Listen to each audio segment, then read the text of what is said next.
Greatest Cards of All Time podcast number 3, where we're diving face first right back into Topps Project 70, starting with a gorgeous Vladimir Guerrero Jr. baseball card painted by Britney Palmer. This is 2010 Topps baseball design. Britney Palmer, very, very great artist. Is this the first woman that we are really showcasing when it comes to Topps Project 70?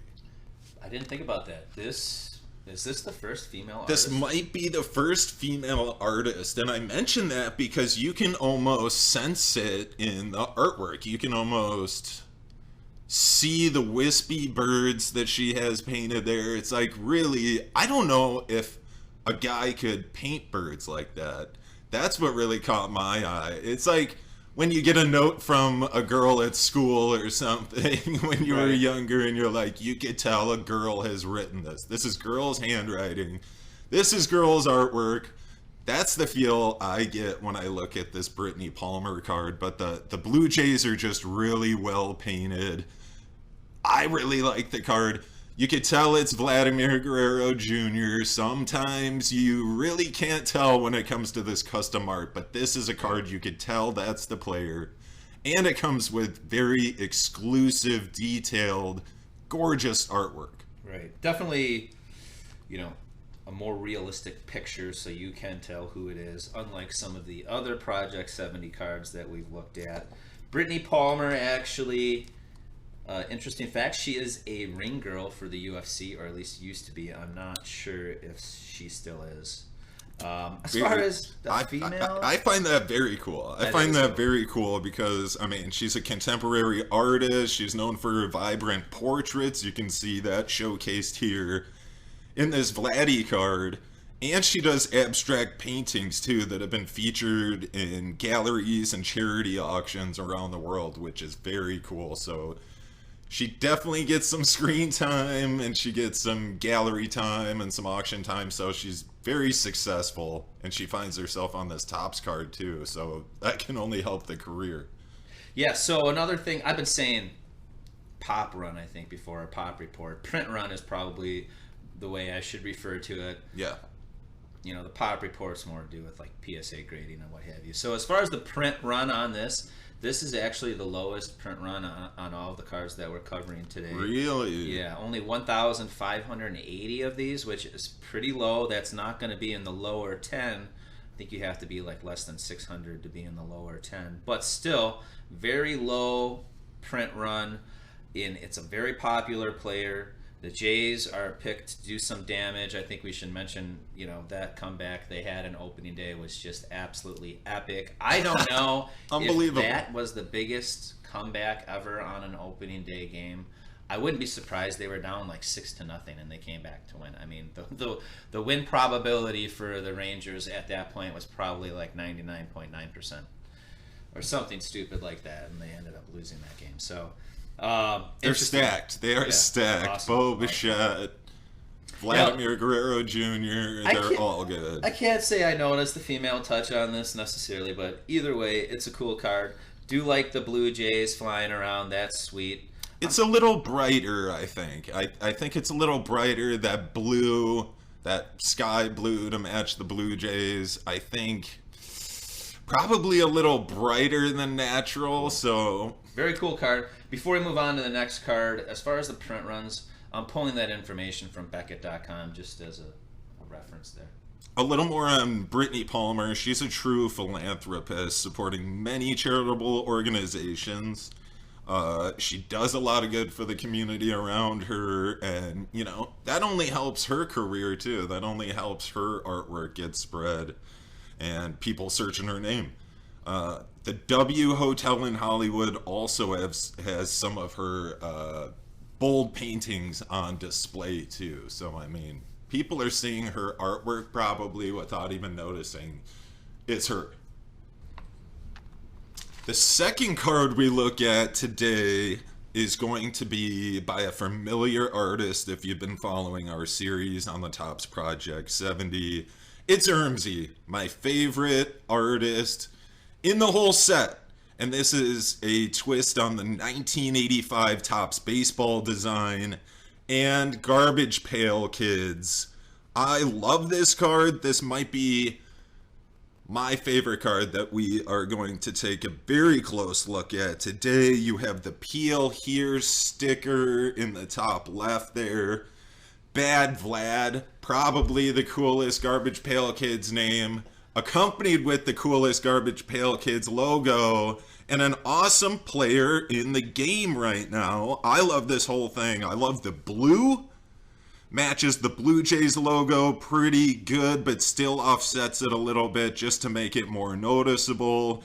Once again, you can tell this is Vlad. You can look at his face and tell it's Vlad, and it still has the artist twist on it. Then you have Dracula there too, a little vampire in the front and the back, and then like a weird lady hanging out the back too. I like this card a lot. Wait, so now the Peel Here, were Garbage Pail Kids, were those stickers? Those were stickers. Those were those. cards, but stickers. Okay. Stickers on nice card stock. Did they actually say Peel Here too on the sticker? I can't remember that. But either way, what is this 27B up in the corner? Do you know what that is? I don't know what that is. Okay. Either way, I love the card. 1985 Topps. I think 85 Topps is sweet. You can clearly tell this is 85 Topps when you look at the bottom banner, how they had the Blue Jays, and then the team logo down there.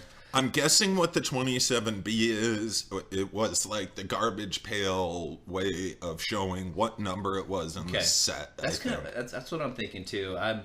I still haven't found my Garbage Pail Kids. I had them as a kid, and I don't know where they are. I don't know why they're separate from my baseball cards, but either way. I don't really have my old collection either, but it still kind of brings me back. Right. Very nostalgic, so I like to have it cross over with some of my favorite players in baseball and tremendous limited print artwork. Yes. So Bad Vlad, it's cool. Obviously it's the mix again, like we've been saying all along, of art and baseball. On top of that, it's also mixing in non-sports cards by bringing in the Garbage Pail Kids too, which I've been becoming more interested in other areas other than just sports cards too. I think it's really pretty cool. Tremendous, very collectible. Very collectible. Yeah, that lady in the background, what is she doing? The randomness of Urmsy, I mean, very cool. I love his art style. Very cool. Love it. Okay, and the print run on the Bad Vlad is 3,687. Okay, bringing in the third card, another Urmsy, very unique and distinct style. You've brought this up before. At least for you, the ones that you really like, and let's say this, all of these cards right now, the ones that we covered on the first two have been my cards. All of these on this episode are your cards. You are definitely a fan of Urmsy. You've pointed out more than once you actually see the cards when you're looking up just Project 70 on eBay listings or what have you. These just jump out to you. This one has a print run of 2,042. This is based off of 1994 Topps Baseball. Now, I don't really get this one. I don't dislike it. Juan Soto is one of the best young players. I don't really get the style. You indicated this has something to do with Nintendo, and I guess I wasn't really a big gamer back in, around that time. I'm still not. So why don't you tell me a little bit more about the Nintendo case or cartridge or whatever it is? Here's what's happening on this card. The Paris-based artist that we've showcased before and talked about is putting his twist on the Super Nintendo game cartridge box. So when I was a kid and I was in a Super Nintendo playing video games all the time, you'd stop in Target, go to the electronics section, and take a look at a wall of cartridge boxes. And this is kind of what they all look like. So Urmsy is painting his depiction of a Super Nintendo cartridge box, which really brings us 90 kids back into a real nostalgic part of our childhood. So Juan Soto is really the cover boy of this Nintendo cartridge Major League Baseball game. Super cool. Really one of my favorite pickups of Project 70 in my own personal collection, just because of that. Great card. When I see that artwork, it really takes me back, and I can appreciate the whole thing. It's baseball. I love baseball. It's Juan Soto. I love Juan Soto. It's Super Nintendo. I love Super Nintendo. It all works for me. That's why I really appreciate that. And it's my favorite artist. Right.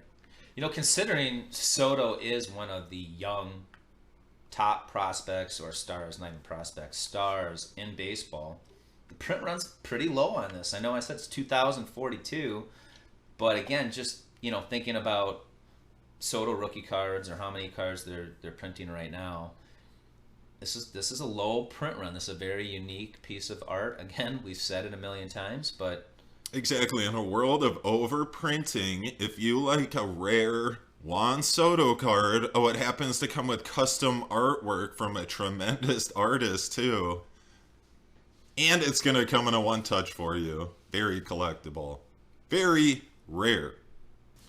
Card number 4 that we're going to be taking a look at today, Mickey Mantle. Another Urmsy, my favorite artist. You can easily tell once you start to see a handful of Urmsy cards which ones are the Urmsy cards from a distance. This one is 2021 tops. But is that not a 1952 tops Mantle painted in that fashion? that's what I said right away. That's a 52 tops picture. So it's a 52 tops picture that's on a 2021 style card.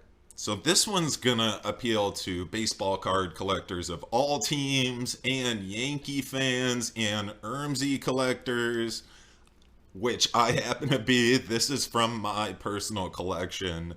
Just picked this one up recently.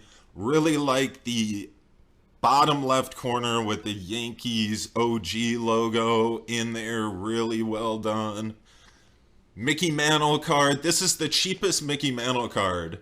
52 Mickey Mantle right here. Yeah. Tops 52 Mickey Mantle right there. Once again, very recognizable card in an updated version with, you know, a very unique twist and a personal Urmsy touch. For sure. I do love the card. The print run on this is 5,052. So out of the cards that we're covering today... Popular! Yeah, it is very popular. And I think it's because it's Mickey Mantle, obviously. It's the cheapest 52 Mantle money can buy. Yeah. Well, you know, something that you brought up that I thought was interesting, and from researching this project, watching other videos on YouTube, I have found it interesting that there's been more vintage collectors commenting on or purchasing Project 70 than I actually initially anticipated. To me, there's actually quite a few people that collect vintage cards that for some reason are collecting the Project 70. And, you know, at first, I don't know if I would have expected that. I would have thought maybe, you know, somebody that's into vintage cards sees this as something, you know, so far and different from a typical baseball card that maybe they wouldn't be interested in it. But I think I'm wrong on that. Up to this point, it's still a new project, so I'm really going to be interested to see how prices change moving forward. I mean, I'm buying these a lot because I like the project, but at the same time, I think there's the potential for a significant increase on price on these, just because, like we've been saying, they're rare. And as far as this specific card, people love Mickey Mantle, people love the 52 tops Mantle. I think the card is very cool. Like you pointed out, I like the old school logo, and I'm not sure, is 2021, is that what they have for their logos on the 2021 tops, or is that because it's... That is what a 2021 Topps design looks like overall. Yes. Is in the old school Yankees logo too around those? The team logo is in that bottom left-hand corner. Okay. Yeah. Just not sure if it's the old school or modern or what have you. But either way, cool card. Older collectors like this Project 70 option because of clearly the 52 Mantle. But the reason that they actually get their money out and collect these cards is because they've lived through, if they've continued to collect since they were kids, but if they were still in the hobby whatsoever, they've gone through crazy print, overprinting galore. They've gone through junk wax eras after junk wax eras, and they can recognize another one happening right now as we're living through it. So this gives them an option to kind of go back in time and actually get something that's limited print run.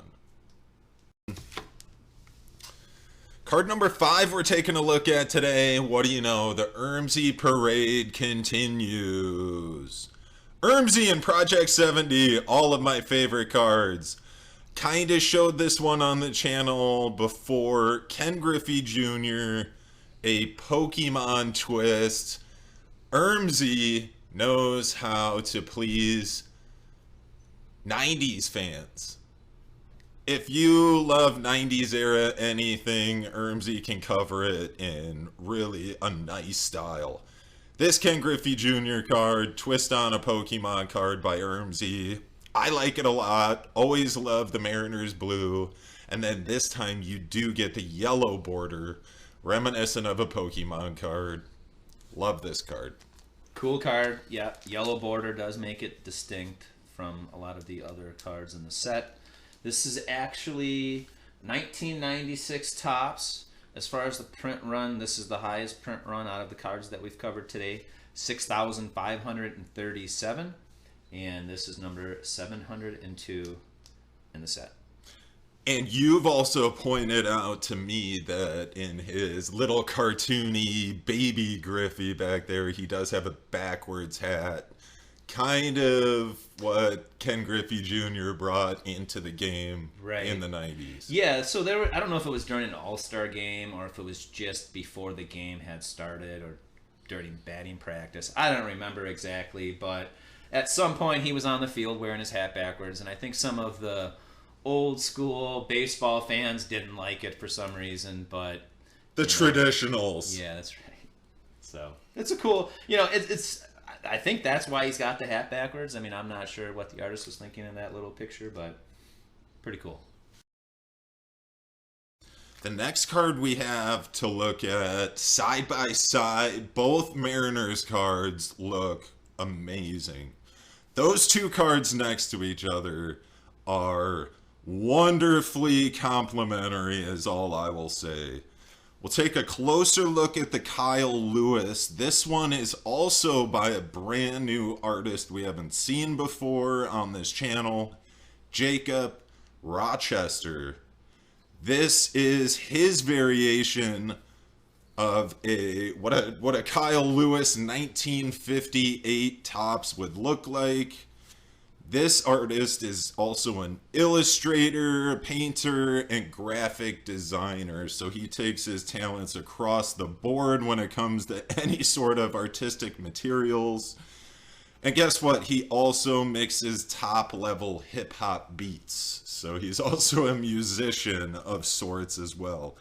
This card, really bright. Like I said, 1958 Topps, so with the completely yellowed out background, it's really complimentary of the Mariners. Bright blue. I think it looks like a bright sunny day on this card, and you get a big Seattle Mariners logo in the bottom right. I like this card a lot. Not a very expensive card when it comes to Topps Project 70. Another reason I like it, cheap, rare cards, and this one is very pleasing to the eye. I give this an A+. I like the card a lot. I do like the contrast and color. I think that's very cool.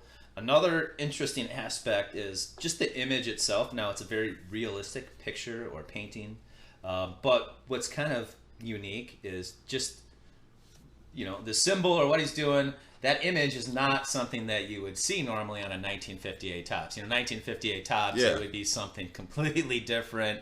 Maybe standing there with a bat on their shoulder or something like that. This is just not an image you would ever see on an old school Topps like that. That's so, interesting also. pretty cool. I like the way that, like I said, the colors pop really nice. Kyle Lewis, I think, is one of the young up-and-comer stars. I don't know if he's injured or not or what his status is, but love these Mariners colors. I love that logo. Love the card. The print run on the 1958 Kyle Lewis is 2,130. All right, the next card on the list is a Keith Shore card. This is number 111.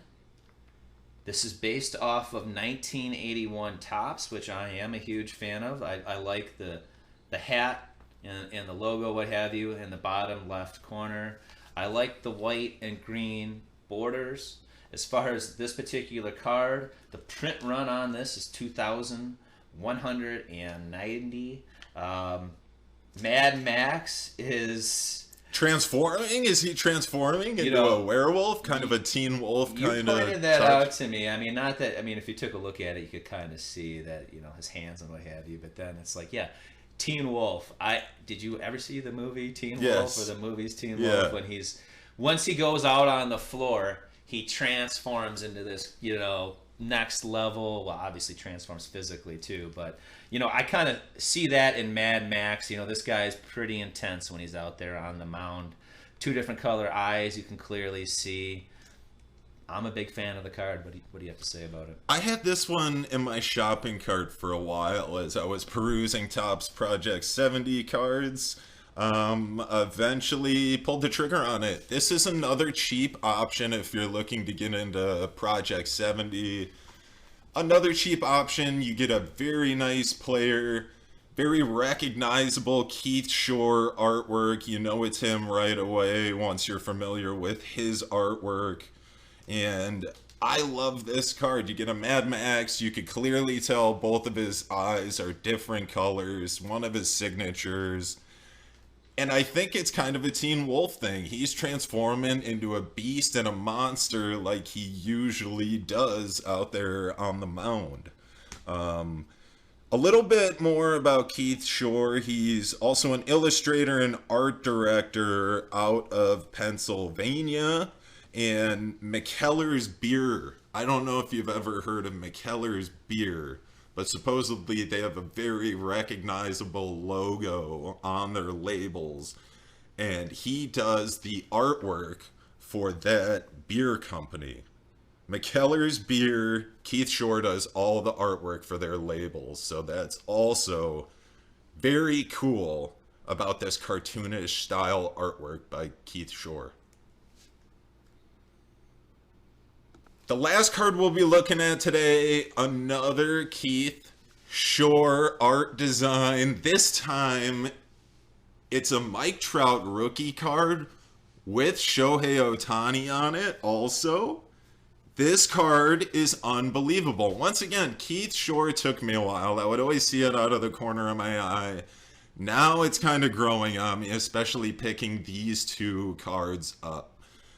This one in particular... the Mike Trout by Keith Shore with the rookie logo on it shows how close these two players are. And these are two of the hottest players in baseball. I'm going to buy this card. This is the cheapest Mike Trout card that you can get. And he's given him a buzz cut. You got Shohei Ohtani giving Mike Trout a buzz cut. Really shows how close the two are together, and they're two of the best players in baseball with a rookie card logo. I'll take it all day. I like this card a lot. I have to say this card's definitely growing on me. When I first saw it, was not a fan, and that's before I actually had it in my hand. When I saw it online, I wasn't in love with it. This is a 2011 Topps, which is basically, that is Trout's rookie year, right? That's his rookie year. As far as the print run, 2,579, makes sense. They had the rookie card logo on there as his rookie year.